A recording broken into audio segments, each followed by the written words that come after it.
Sobat RPK, jumpa lagi dengan saya Argo untuk POP, Pilihan Orang Percaya kali ini bersama dengan Arthur Thiessen yang bertugas. Dan Sobat RPK, untuk kesempatan kali ini kita akan memberi apresiasi untuk seorang pejuang di pelayanan Kristen di Indonesia, Sobat RPK, karena pertanggal 3 Mei 2021 yang lalu ia sudah berhasil mengakhiri pertandingannya sebagai Ketua Umum PGI Wilayah DKI Jakarta sejak tahun 2015 sampai tahun 2020. Yang sebelumnya sejak tahun 2005 beliau menjadi Sekretaris Umum PGI Wilayah DKI Jakarta sampai tahun 2015. Siapa lagi kalau bukan Pendeta Manuel Raintung. Selamat jumpa lagi Pak Pendeta untuk kesempatan kali ini. Ya. Dan terima kasih kita semua. Iya, terima kasih untuk pelayanannya selama ini di wilayah DKI Jakarta untuk gereja-gereja tentunya dan juga mungkin untuk masyarakat luas malah. Saya lepas maskernya Sobat RPK karena kami sudah berjarak. Silakan Pak Pendeta. Dan Sobat RPK, sekarang kita sedang berada di gereja yang namanya Gereja Protestan di Indonesia bagian Barat, Jemaat Haris Jakarta, lebih tepatnya Jakarta Timur. Jadi sahabat RPK, karena Pak Pendeta Raintung melayani di sini sebagai ketua majelis jemaatnya, maka kami datang ke sini sahabat RPK. Mungkin Pak Pendeta sebelumnya sedikit mengingat tentang bagaimana perjuangan seorang Manuel Raintung untuk masyarakat melalui gereja nih. Saya mencatat nih sahabat RPK, ada beberapa wilayah yang pernah menjadi objek pelayanannya, bisa dikoreksi mungkin Pak Pendeta ya, pada waktu itu di Jawa Timur Pak Pendeta ya, sebagai Sekum PGI wilayah Jawa Timur tuh sahabat RPK. Kemudian ke Yogyakarta juga pernah. Ya, saya mulai dari Yogyakarta, ditabiskan sebagai pendeta GPIB di Yogyakarta. Oh, itu justru mulainya ya, dari situ tahun 1991. Jadi sekarang 30 tahun saya 30 tahun bertugas sebagai pendeta GPIB. Tapi padahal kalau nggak salah Pak Pendeta itu dari Kalimantan sebetulnya ya? Ya, saya lahir di Kalimantan, saya lahir di kota Balikpapan. Saya bergereja di GPIB. Tapi pada waktu saya SMA, saya berada di satu kota di Bontang yang seluruhnya belum ada gereja induk di sana, yang ada adalah Persekutuan Ekumene. Jadi aktivitas saya juga dimulai dari Persekutuan Ekumene POUK yang berada di Bontang pada saat itu. Memang dari awal udah POUK dulu, udah Oikumene dulu ya? Ya, dengan situasi seperti itu. Oke, dan mungkin ada suara kucingnya, ini masih bisa dilanjutin ya? Oke, kita sambil mendengarkan suara kucing ini Sobat RPK. Ini kucing gereja nih. Ini kucing gereja nih, mungkin lagi belajar paduan suara. Tapi kita lanjutin lagi nih Pak Pendeta nih. Itu waktu di Bontang, Kalimantan. Kemudian sekolah pendeta mungkin sekolah teologi maksudnya di mana nih Pak? Jakarta. Di Jakarta. Ya, waktu itu masih Sekolah Tinggi Teologi Jakarta. STT Jakarta waktu itu. Sekarang sudah STFT sekarang, oke. STFT Jakarta. Itu begitu lulus saya ditugaskan untuk menjalani vikariat di kota Yogyakarta tahun 1989. Jadi saya bertugas untuk mempersiapkan kevikariatan saya di Jogja tahun 1989 sampai 1991. Oke. Padahal waktu itu juga saya sebenarnya mempunyai tugas belajar. Selain tugas vikariat, saya belajar, saya mempersiapkan untuk studi lanjut ke Korea Selatan. Pada saat itu untuk program khusus ya, waktu itu dari PGI programnya. Dari PGI itu juga. Di Korea Selatan. Tetapi pada saat itu ternyata panggilan pelayanan di GPIB ini lebih kuat ya. Jadi saya menjalani masa vikariat lanjut, kemudian waktu itu GPIB juga memang masih membutuhkan tenaga pelayan, masih kurang, sehingga pada saat itu saya masih belum diizinkan untuk berangkat studi Ke ke Korea. Korea pada saat itu, sehingga saya diteruskan tugas di Malang, Di Malang. Jawa Di Timur. Malang, Jawa Timur. Dari Jogja ke Malang berarti. Ya, dari Jogja saya ke Malang. Saya berada di Kota Batu pada tahun itu 1991. Kota Batu masih tidak seperti sekarang, Oke. masih ada hujan es, masih dingin sekali, masih terbatas. Dan Batu itu pada saat itu adalah kota sangat religius ya, karena di sana ada satu lembaga misi pekabaran Injil Oke. yang selalu dikenal, yang namanya Batu itu selalu berkaitan dengan tokoh Dr. Octavianus. Nah, Iya, iya. saya berada di situ, di lingkungan itu. Disitulah saya juga meneguhkan diri ini untuk memenuhi panggilan oikumenis. Oh, Jadi pendekatan saya kepada lembaga ini adalah pendekatan oikumenis. iya, iya. Walaupun GPIB pada saat itu sudah cukup disegani juga di sana, tetapi kan GPIB itu lebih dikenal sebagai gereja yang sangat tertutup lah, eksklusif. Sehingga waktu saya tugas di Batu, saya mencoba untuk mengubah itu. GPIB itu sebenarnya gereja yang terbuka. Jadi ya saya mendekati pemuka-pemukanya, orang bilang I3 ya, Institut Injil Indonesia Batu Malang. Bersama dengan gereja-gereja di Batu itu hanya ada 5 gereja pada saat itu dalam lingkungan PGI, dan saya membangun kebersamaan dengan gereja-gereja. Jadi itulah pertama kali saya menyemangati panggilan oikumenis itu, dan saya menganggap bahwa pendeta itu memang harus seperti itu. Dia berada di satu tempat, di sebuah jemaat, pertama-tama yang harus dia lakukan adalah dia berjejaring dengan gereja-gereja yang ada di sekitarnya. Itu udah ditabiskan jadi pendeta. Ya, Itu udah sudah ditabiskan. ditabiskan. Saya sudah menjadi ketua majelis jemaat di Batu Malang Batu itu. Malang. Dan ternyata wilayah pelayanannya juga akhirnya meluas. Saya bertemu dengan gereja Kristen Jawi Wetan, GKJW. Pendetanya pada saat itu juga mempunyai visi yang sama. Akhirnya kami sama-sama bersemangat untuk membangun gerakan oikumene di sana, gerakan kesan Di Malang itu ya. di Kota Batu. Oh, Kota Batu, ha. Batu pada saat itu masih kota kecamatan. Oke. Masih kota kecamatan dari Kabupaten Malang, dan kamilah yang pertama kali mendirikan Persekutuan Gereja-Gereja Indonesia PGI setempat, PGIS. Bersama pendeta dari GKJW itu. Ya, belum ada PGIS di seluruh Jawa Timur, baru mulai di Batu Malang itu di tahun 1992 kalau tidak salah. Kita mulai dengan 5 gereja. Baru ini juga muncul, jadi di kabupatennya belakangan. Munculnya di kota kecamatan dulu, baru masuk ke kabupaten. Jadi Sebaliknya. PGIS Kecamatan Kota Batu yang membidani untuk PGIS Kabupaten Malang. Baru kemudian muncul sekarang ada 34 kabupaten di Jawa Timur, itu semua dibangkitkan PGIS-nya. Dari situlah pengalaman saya bisa menjadi seorang sekretaris umum PGI wilayah Jawa Timur. Oh, langsung pada saat itu.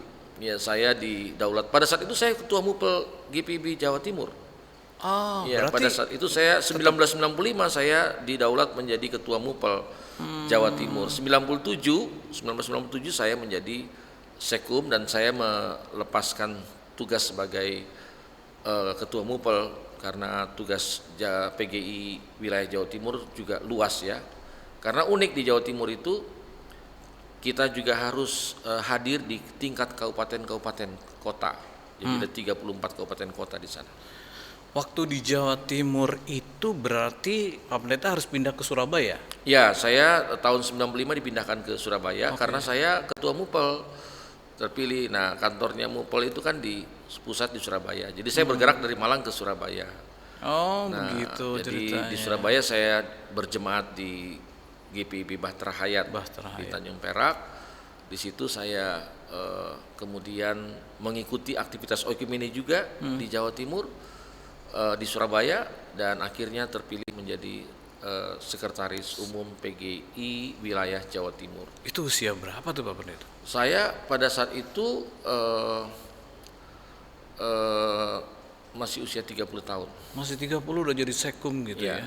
Masih 30 tahun. Bukan main nih Sobat RPK ya. Ya. Dan kita masih terus lanjut nih Sobat RPK nih untuk obrolan tentang untuk mengingat. Sebenarnya sih kalau kita mau cari itu udah banyak ya tentang siapa itu Manuel Eraintung. Tapi kalau ada yang belum tahu, ini kita sekarang lagi langsung cari gali langsung dari orangnya gitu sahabat RPK ya. Itu setelah dari Surabaya jadi Sekum.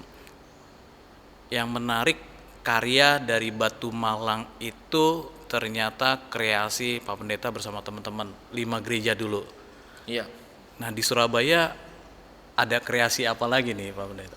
Oh iya, di Surabaya kan kalau sudah tingkat PGI wilayah itu hubungannya selain pada gereja-gereja, hubungan pada pemerintah. Oh sama Hubungannya pemerintah. pada lintas agama. Oh oke. Nah, jadi PGI itu kan punya core-nya itu tidak semata-mata mengurusi gereja. Dia menjadi representasi gereja-gereja untuk berurusan dengan pemerintah, berurusan dengan agama-agama. Jadi kesibukan saya pada saat itu tidak saja dalam rangka membangun keesaan gereja-gereja, tapi juga membangun bagaimana kehidupan bersama dengan agama-agama yang lain. Jadi saya juga ditetapkan menjadi majelis agama di Jawa Timur. Waktu itu majelis agama-agama Jawa Timur itu pada saat itu, kemudian belum ada FKUB. Oke, Ya, belum ada FKUB pada saat itu. Jadi majelis agama inilah yang seringkali digunakan atau diberdayakan oleh pemerintah provinsi untuk bisa menyelesaikan masalah-masalah termasuk perizinan gereja juga. Karena waktu itu kan kita masih menggunakan peraturan menteri, SK bersama menteri, 2 menteri tahun 1969 yang mengatur tentang bagaimana pemberian izin tempat ibadah. Nah itu dialog-dialog antar pemuka agama itu diperlukan untuk membicarakan masalah-masalah gereja. Dan saya pada saat itu bersyukur ada kasus Surabaya. Ingat ya, kasus Surabaya. Itu 95 itu kasus Surabaya itu. 96 Situ Bondo. Pernah ingat ya Situ Bondo? Saya ikut. Romo Beni itu sudah berkawan dengan saya sejak 1996. Di Karena Surabaya beliau itu. ada di Situ Bondo pada saat itu. Oke. Ya. Jadi Tapi ditahan dulu Pak Pendeta. Ini menarik sahabat RPK ya. Sebelum ada FKUB, FKUB itu forum komunikasi, kerukunan. forum kerukunan antar umat beragama. Ya. Forum kerukunan antar umat beragama. Kita tahan dulu, nanti kita lanjutkan setelah yang ini ya.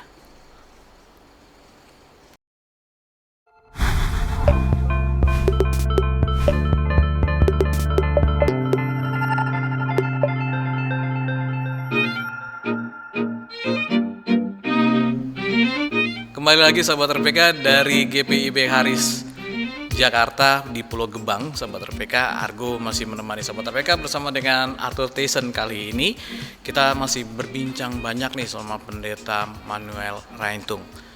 Ya, kita akan kasih apresiasi atas kerja dan perjuangannya selama ini di PGI wilayah DKI Jakarta. Sekarang kita masih cerita nih sahabat RPK tentang bagaimana perjalanan pelayanannya gitu ya. Ternyata pada banyak peristiwa-peristiwa besar di Indonesia yang membuat dirinya ikut andil seperti yang barusan diceritakan Sobat RPK, kasus Surabaya, kasus Situ Bondo.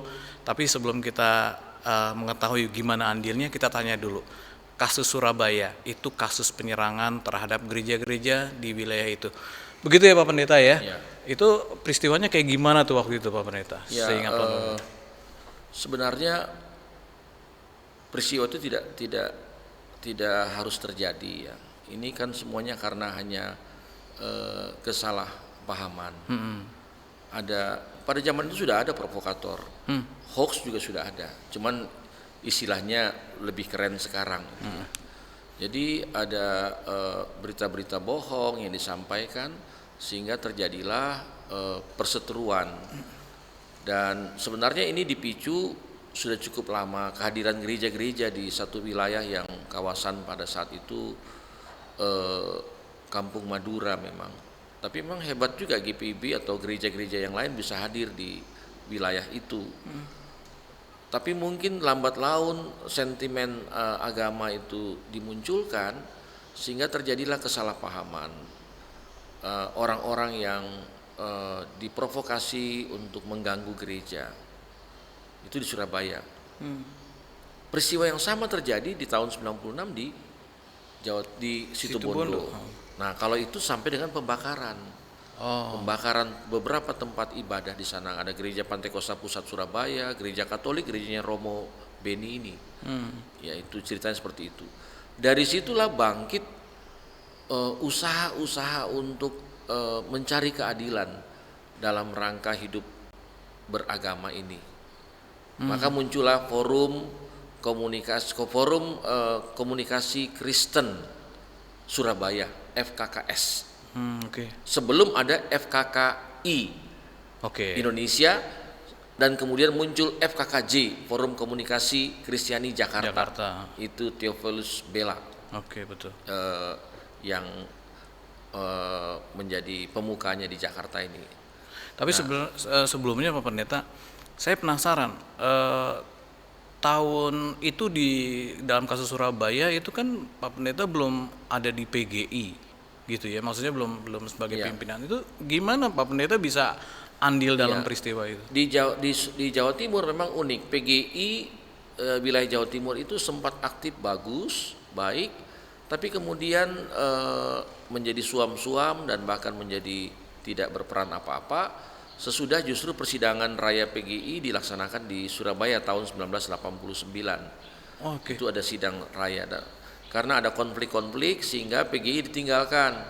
Yang menguat adalah Badan Musyawarah Antar Gereja atau BAMAK. Jadi BAMAK Surabaya dan juga BAMAK Jawa Timur. Saya ini memang senang dengan semangat untuk mendekati teman-teman pendeta mau dari mana aja. Jadi perkawanan atau persahabatan saya ini cukup kental untuk bersama-sama dengan mereka. Jadi seorang pendeta itu memang harus berani dan mau untuk mendekati teman-teman pendetanya, walaupun bukan segereja ya, bukan soal iman tapi segereja. Jadi teman-teman saya pada saat itu kemudian mengajak saya untuk aktif di BAMAK. BAMAK itu masih BAMAK Surabaya. Kemudian terbangunlah BAMAK Jawa Timur. Karena apa? Karena posisi PGI pada saat itu sangat lemah. Nah, saya berpikir PGS di Batu, di Malang bisa saya usahakan, mengapa di Surabaya tidak? Lalu saya memprakarsai untuk membangunkan kembali PGI wilayah Jawa Timur. Nah, momentumnya tepat. Karena apa? Karena panggilan Oikumenis ini untuk menjawab masalah di Jawa Timur. Ada kasus Surabaya, ada kasus Situbondo. Jadi waktu saya hadir kasus Surabaya, itu saya sebagai ketua MUPEL Jawa Timur, GPIB berarti. GPIB. Dan saya di Situbondo saya sebagai representasi BAMAK pada saat itu. Nah, dorongan kelembagaan PGI supaya bangkit pada saat itu kuat sekali dari berbagai penjuru menghendaki PGI itu bersuara. Disitulah kami membangun PGI pada saat itu. Jadi saya bangunkan ya gerakan PGI pada saat itu dengan sangat terbatas. Walaupun PGI punya sumber daya pada saat itu, punya kantor sendiri ya. Tapi sebenarnya ada ya organisasinya ya? Sempat suam-suam, sempat melempem lah ya. Waktu saya hadir di Surabaya dari Malang itu PGI Jawa Timur itu tidak kuat, lemah. Tapi BAMAK hebat sekali. Nah, tapi persoalannya bukan kelembagaan sebenarnya, personal ya, orang-orang. Jadi saya mempunyai peran pada waktu itu menggerakkan orang-orang pada saat itu mulai, dan saya terlibat di dalamnya, kemudian meneruskan. Waktu itu saya didorong juga oleh Pendeta Nathan Siabudi ya, Dr. Nathan Siabudi. Itu menjadi partner, dan karena PGI di Jawa Timur itu ada anggota-anggota yang bersinode di sana seperti Gereja Jawi Wetan. Akhirnya orientasinya ke GKJW, maka ketuanya dari GKJW pada saat itu. Bukan berarti GPB tidak pernah jadi ketua, pernah. Ya, sesudah saya menggerakkan teman-teman untuk berpartisipasi. Jadi intinya, kuncinya adalah seorang pendeta dia memang harus mempunyai jiwa ekumenis. Selama dia tidak mempunyai jiwa ekumenis, dia akan mengalami kesulitan karena dia nggak bisa membangun dirinya sendiri di konteks gereja lokal, dia harus bersama. Kita punya tetangga gereja juga, ya kan? Kita punya tetangga gereja. Saya pun di Pulau Gebang ini baru, saya sudah punya keinginan untuk mencoba Kecamatan Cakung ini, kecamatan terbesar di Jakarta Timur. Saya mau mendata, kebetulan Pak Camat sudah saya dekati, mau membangun musyawarah antar gereja di Kecamatan Cakung ini. Ya karena apa? Masih ke bawah ya. Ya kita ini seolah-olah sendiri-sendiri gitu. Oh. Memang ada PGI, ya ada PGI lah selama ini yang saya tahu ya. Tapi musyawarah yang setempat tingkat kecamatan itu enggak sama sekali. Kita malah enggak saling tahu menahu. Kebetulan saya ada di FKOB DKI, saya melihat setiap kali permohonan tempat ibadah, ya seringkali pihak lain menanyakan, ini kan ini di situ sudah ada gereja, kok gereja ini mau dibangun lagi gitu. Nah, padahal kita ini berbeda, berlainan. Nah, saya berharap gereja-gereja yang ada di wilayahnya itu juga ikut bersama-sama. Nah, ini yang saya kira membangunkan gerakan keesaan ini harus nggak boleh berhenti.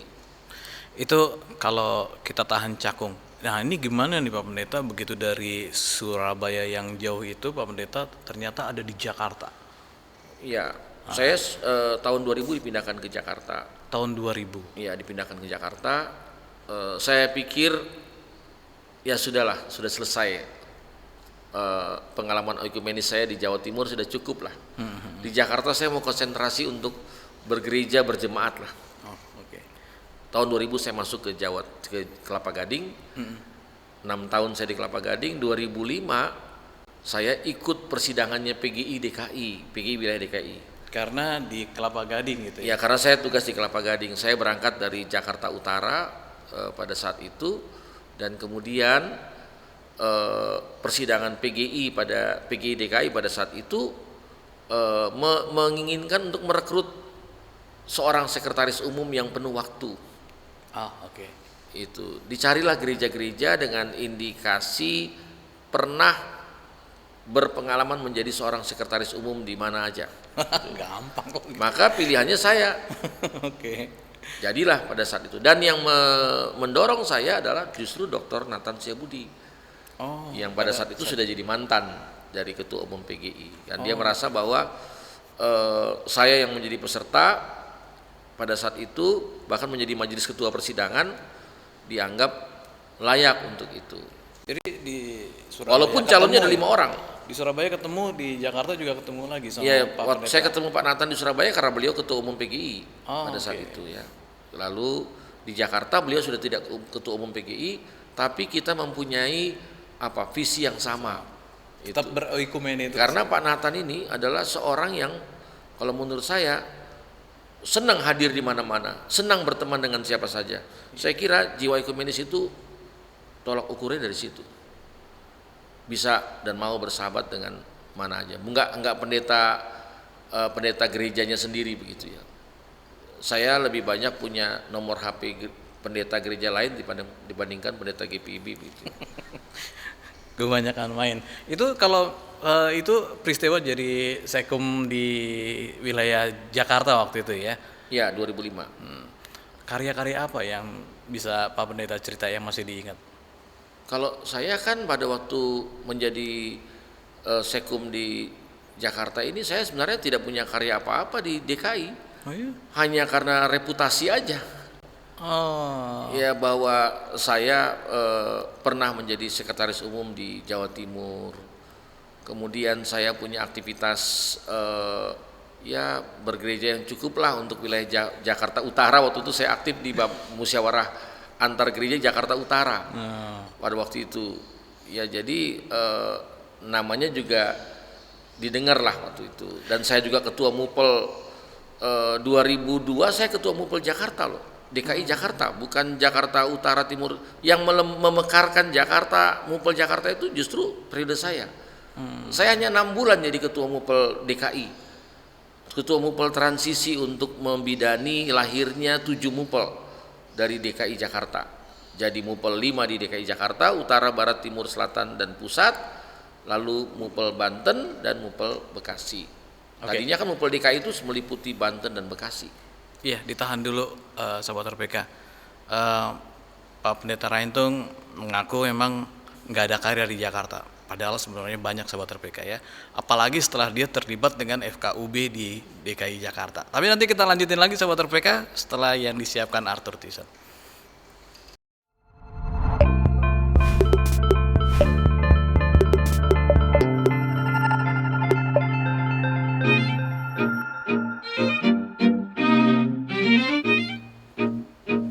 Ya, Sobat RPK, masih bersama dengan saya Argo dan juga Arthur Tison untuk POP kali ini, pilihan orang percaya.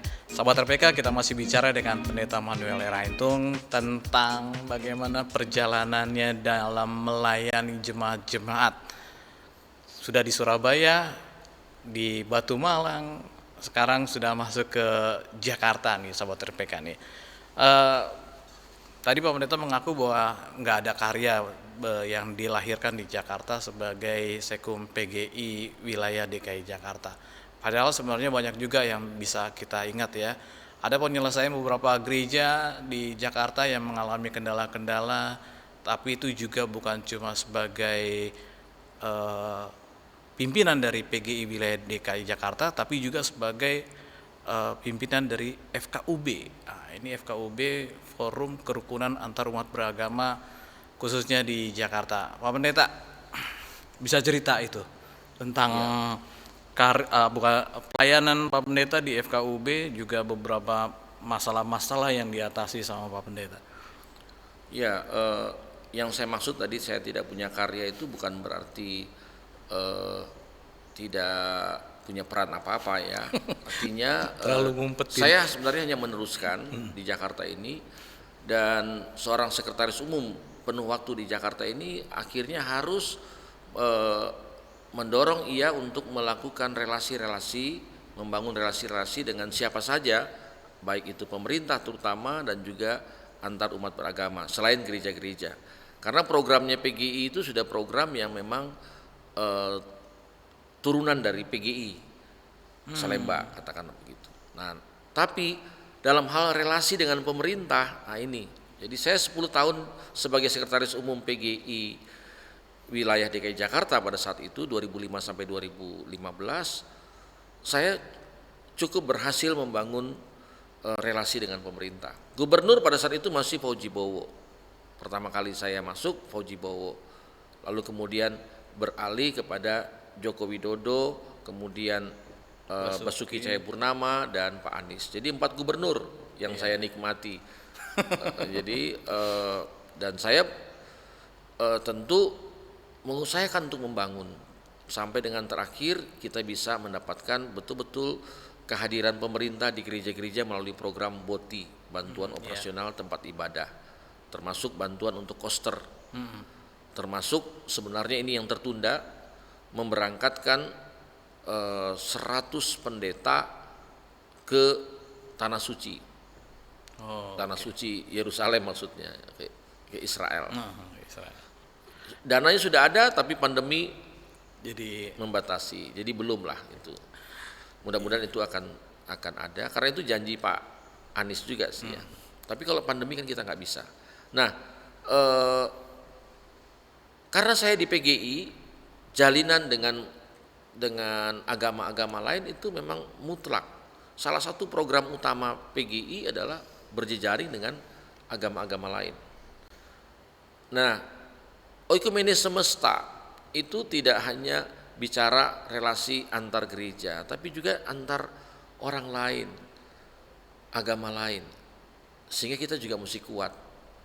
Nah, karena itu ya saya bersyukur kemampuan untuk bernegosiasi, lobbying dengan teman-teman agama lain, sampailah kita menjadi sama pengalaman saya majelis agama di Jawa Timur, ternyata di Jakarta terbangun. Sebelum ada FKUB Jakarta, di Jakarta sudah ada namanya Forum Komunikasi dan Konsultasi Antar Umat Beragama. Itu namanya FKKUB.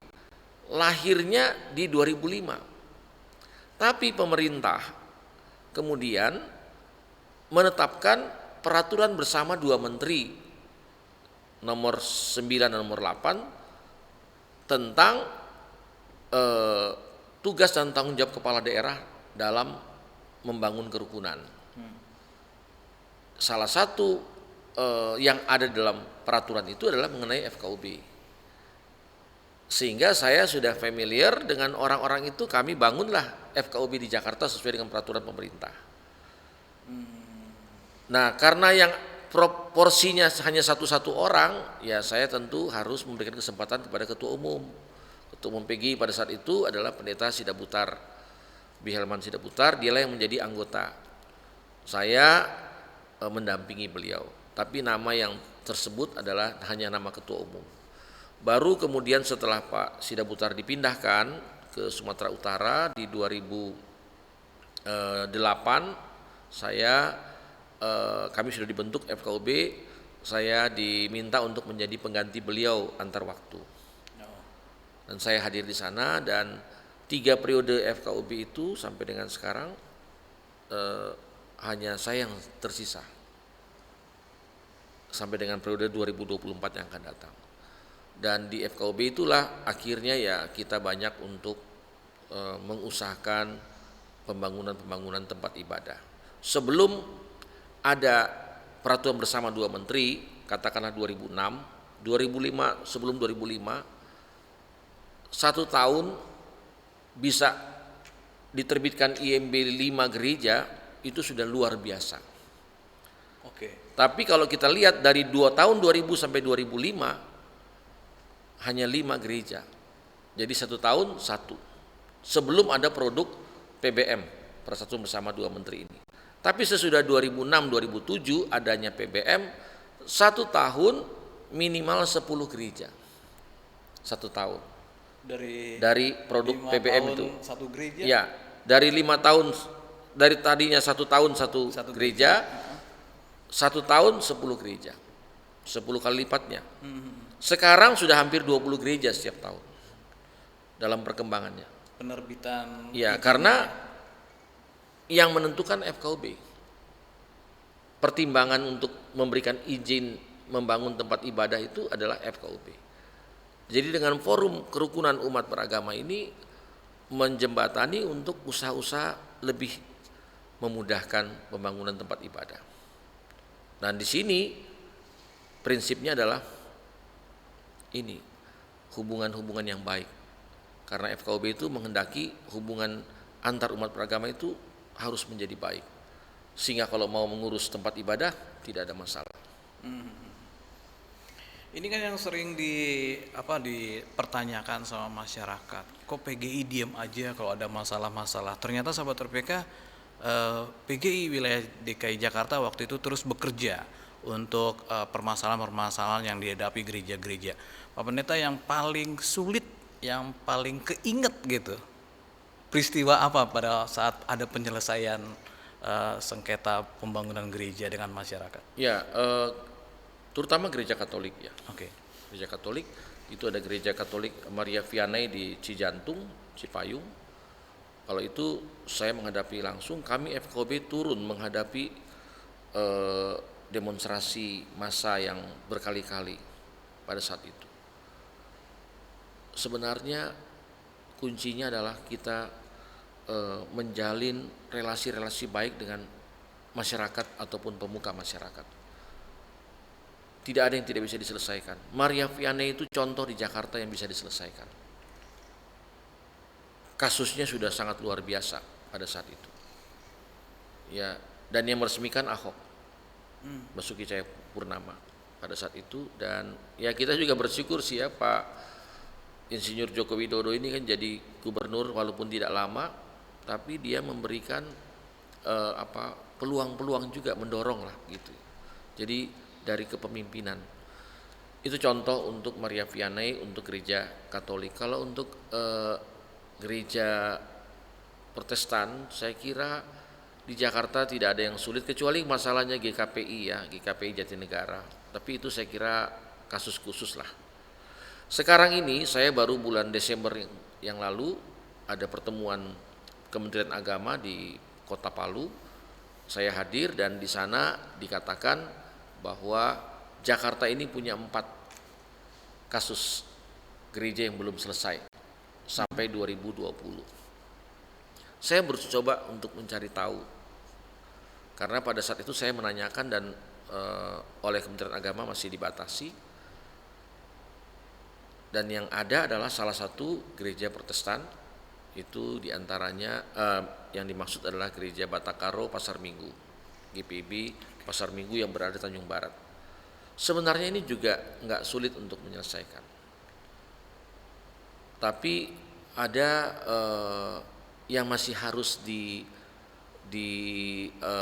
dinetralkan dalam relasi dengan pemuka masyarakat, karena aparat pemerintah dalam hal ini kelurahan sudah cukup baik, tinggal mendekati pemerintah. Nah, kemudian sesudah itu kita pilkada DKI 2017. Kita tahu kan pilkada DKI 2017 apa aja dikait-kaitkan pada saat itu, sehingga itu belum bisa diatasi sampai dengan sekarang ini. Itu menjadi PR kami di FKUP untuk kasus GBKP. Kalau yang lain-lain biasa. GPIB Surya Kasih itu 17 tahun dari 2004, baru 7 April kemarin diresmikan 2021, 17 tahun. Ya harus dengan sabar, tapi memang sekali lagi selalu relasi dengan masyarakat. Kalau saya boleh cerita, saya di Karis ini baru 4 bulan. Gedung gereja ini belum berizin. Izinnya adalah rumah tinggal. Kita sekarang ini masih izin rumah tinggal. Sudah 27 tahun ada di tempat ini. Saya masuk per Februari, langkah pertama yang saya lakukan adalah membangunkan relasi lagi dengan masyarakat sekitar sampai pemuka masyarakat. Dan syukur mudah-mudahan 2 minggu lagi IMB terbit. Mudah-mudahan 2 minggu lagi. Karena apa? Karena Pak Lurah ini harus dikawanin terus. Buat saya ini prinsip untuk Germasa GPIB misalnya ya. Kalau sampai ketua majelis jemaatnya atau ketua duanya tidak punya relasi dengan masyarakat setempat, wah itu gagal. Pertama kali hadir ya saya cari Pak Lurah lah. RW dikawanin RW. RT kita kawanin. Apa yang bisa saya bantu Pak RT, Pak RW? Langsung silaturahmi saya sekitar 2 minggu sesudah saya ada di tempat ini. Sampai dengan Pak Lurah kami bisa WA-WAan bebas dengan Pak Lurah. Kemudian Pak Lurah katakan, Pak Pendeta, saya kasih IMB relaksasi ya. Ini program Pak Anies. Oh, relaksasi. Ya, enggak ada yang tahu ini Pak. Karena apa? Karena memberikan IMB untuk rumah ibadah itu sensitif. Walaupun programnya ada, peraturannya ada. Tapi saya lihat Gereja Pulau Gebang ini patutlah diberi. Karena semua sudah aman. Dan selain dari itu, Pak Pendeta terlalu banyak linknya di atas. Karena apa? Waktu saya pamitan dengan Pak Anies, tanggal berapa itu ya? Tanggal 10 April, 9 April, saya pamit dengan Pak Anies di Balai Kota dan saya mengatakan pada Pak Anies, saya sekarang tugas di GPIB Karis, gedung gereja saya belum ada izin. Wah, dia kaget belum ada izin. Sudah berapa lama? 27 tahun. Langsung beliau meminta supaya hubungi lurah, camat lurah, bantu gerejanya Pak Rento. Wow. 1 minggu kemudian Pak Lurah yang hubungin saya. Oh begitu, cepet juga ya. 1 minggu kemudian sesudah persidangannya PGI hubungi saya. Cepat selesaikan semua berkas-berkas yang diperlukan. Dan itu syukur minggu lalu sudah diverifikasi, diukur oleh tim IMB, sudah diterima semua berkas-berkasnya dan dijanjikan 2 minggu ke depan. Baik, menarik sahabat RPK ya. Nggak ada yang nggak bisa diomongin gitu, maksudnya semua diobrolin. Ya, awalnya semua perkawanan dan akan membentuk sesuatu yang indah pada akhirnya. Sahabat RPK, nanti kita lanjutkan lagi masih bersama dengan saya Argo dan Arthur Tison untuk POP kali ini.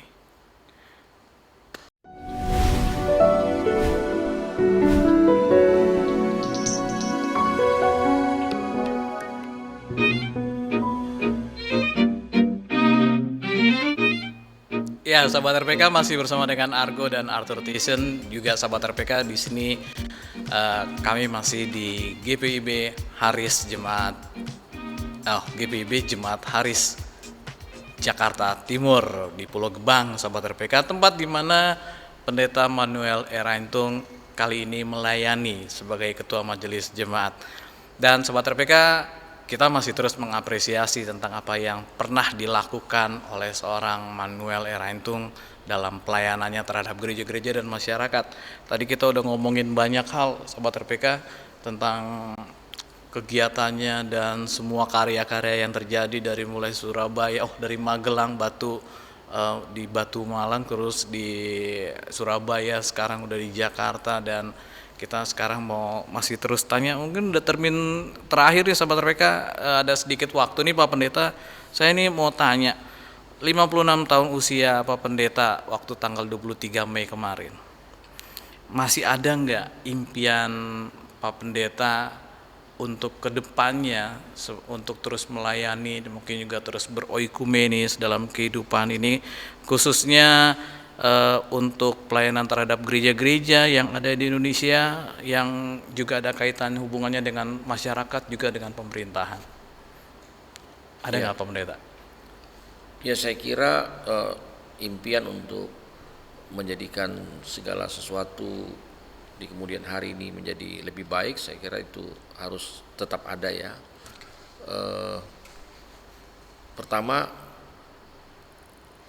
ketika saya mengakhiri tugas di PGI DKI Jakarta, berhasil untuk mencoba untuk merestrukturisasi PGI DKI Jakarta, mereorganisasi dan juga meredefinisi. Tiga ini, itu saya dari akhir ke awal. Redefinisi bahwa PGI wilayah DKI Jakarta terhitung 14 April 2021 telah merumuskan nama menjadi PGI DKI Jakarta. Kenapa tuh Pak? Supaya kita lebih leluasa, supaya kita lebih cepat lagi, kita bisa membangun relasi dengan lebih leluasa yang saya katakan tadi, karena kata wilayah itu sebenarnya sudah kata DKI ya. Wilayah itu juga memberikan pengertian, kita ini selalu harus menunggu dari Salemba 10 PGI pusat. Dengan seperti ini maka kita bisa leluasa, karena PGI wilayah itu tidak under bawah PGI. Jadi dia bisa, tata dasar tata rumah tangga PGI itu bisa memungkinkan PGI wilayah itu merumuskan nama baru, nama yang lain. Tentu dengan kepentingannya, dan ini kan saya coba untuk suarakan ini supaya program-program PGI ke depan ini betul-betul masuk kepada gereja-gereja dan masuk juga pada pemerintah, masuk juga dalam bersama dengan agama-agama lain. Seperti itu. Reorganisasi, kita coba untuk mengubah PGI DKI itu cukuplah dengan rapat aja, nggak perlu sidang, karena sidang itu biaya besar. Ya, kita coba untuk merestrukturisasi. Hanya ada 1 kali sidang dalam 5 tahun, hanya ada rapat 1 kali dalam 1 tahun. Yang lainnya itu kita running jalan. Jadi lebih leluasa, itu yang saya katakan tadi. Lalu kita mencoba untuk mereorganisasi, merestrukturisasi. Sekarang ini kita tidak lagi mengikuti format gereja-gereja lama. Maka sekarang yang diperlukan adalah bagaimana gereja itu lebih komunikatif, lebih kreatif, lebih inovatif. Makanya ada bidang KII, bidang komunikasi, inovasi, dan intergenerasi. Ada bidang partisipasi gereja, pemberdayaan dan partisipasi gereja dalam masyarakat. Ada bidang panggilan dan pengutusan gereja. Ini yang mendorong supaya PGI mengalami percepatan di Jakarta ini. Ini salah satu impian terwujud. Jadi 15 tahun saya di PGI, saya mengusahakan bahwa pengalaman-pengalaman nyata ini bisa mendorong PGI bisa lebih lagi di waktu mendatang, lebih greget lagi, lebih bisa menjalin dan menjaring banyak yang diharapkan. Dan saya kira kader-kader ekumene di Jakarta luar biasa, banyak ya. Kalau ditanya 100 kader ekumene saya punya, sudah menjadi program target. Masa sih 2 kali sekom nggak punya kader ekumene? Lebih dari 100 kader ekumene yang saya coba untuk jaring ada, tinggal mereka sekarang berkegiatan lah, beraktivitas ekumene. Nah, kalau pemimpin yang baik itu kan lebih dikenal dengan ada regenerasinya nih Pak Pendeta ya. Apa yang sudah dilakukan untuk ratusan kader ekumene itu Pak Pendeta? Ya, majelis pekerja harian yang sekarang ini 17 orang, berarti 11 orang baru. 11 orang? 11 orang kader. 11 orang kader, oke. Ya, 6 itu mereka melanjutkan tugas. Oh, oke. 11 kader dari 17. Berarti berapa tuh? Kan lebih dari 50% dong. Oke. Iya kan? Ya. Sudah terlihat usaha kaderisasi. Dan ini sekarang ini kebetulan saya sekarang majelis pertimbangan ya. Majelis pertimbangan PGI DKI Jakarta itu ya tugasnya ya memberikan pertimbangan-pertimbangan. Jadi supaya PGI bisa lebih lagi ya kita coba untuk membangun partner-partner kerja yang nanti akan lebih membuat PGI tadi lebih leluasa. Itu masih nemenin berarti ya Pak Pendeta ya? Oh, saya masih di PGI DKI Jakarta walaupun batasannya tidak lagi seperti MPH. Batasan tugasnya tidak seperti MPH. Nah, kalau Pak Pendeta sendiri untuk ke depan lagi nih pada saat ini, kalau dari ngelihat dari pengalaman yang udah, apa sih yang ngebuat Pak Pendeta melihat gereja yang ada di tengah masyarakat ini khususnya di Indonesia untuk melihat dirinya sendiri atau juga melihat orang lain? Ya saya karena kita GPIB ya, saya GPIB ya, GPIB ini harus didorong. Kadang-kala suka berhenti di jalan, tertinggal gitu ya. Untuk gerakannya, saya bersyukur kita punya Germasa ya, satu bidang dalam KUPPG GPIB ya, Kebijakan Umum Panggilan dan Putusan Gereja. Kebetulan Germasa ini tahun 2005 saya ikut membidani. Oke. Dari Germas menjadi Germasa. Ya, karena masyarakat dan agama-agama itu berbeda. Masyarakat sendiri, agama-agama sendiri. Nah kita ini mesti didorong, dan saya melihat 5 tahun terakhir ini ada tapi belum terasa. Maksud saya terasa, alat ukurnya bukan di dalam, di luar. Kita ini kan selalu sudah merasa sudah lakukan segala-galanya, padahal hanya untuk Diri sendiri. internal. Eksternal kita masih terbatas. GPIB harus didorong untuk melakukan banyak hal dalam karya-karya Germasa ini. Germasa itu ekumene, lintas agama, dan hubungan masyarakat, seperti itu. Nah saya mencoba ya untuk di PGI memang tidak ada kata berakhir ya, selesai. Karya ekumenis itu harus tetap terus ada.